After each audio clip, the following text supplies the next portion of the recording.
festival de géopolitique, c'est d'abord la volonté d'organiser une rencontre à plusieurs niveaux. D'abord entre les disciplines, sur la thématique choisie pour l'année en cours, entre le public et les intervenants, et entre les différents acteurs qui aujourd'hui pensent ou apportent des informations sur le monde contemporain.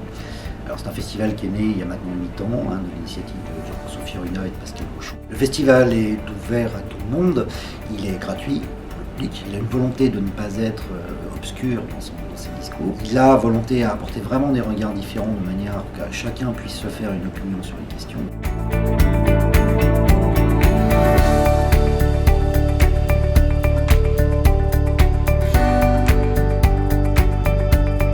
Alors une année sur deux, c'est une thématique plutôt géographique et l'autre année, une thématique plutôt transverse à l'ensemble des questions internationales. C'est une décision évidemment du comité scientifique, dans une réunion d'ailleurs relativement informelle où on soumet un certain nombre de pistes.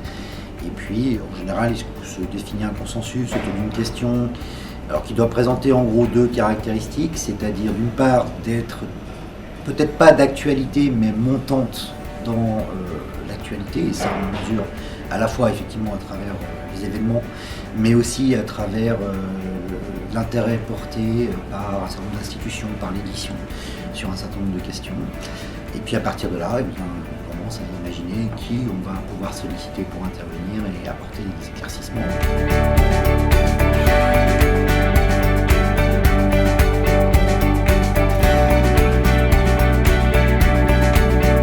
Quelle est la thématique du festival de cette année? C'est la thématique, c'est dynamiques africaines.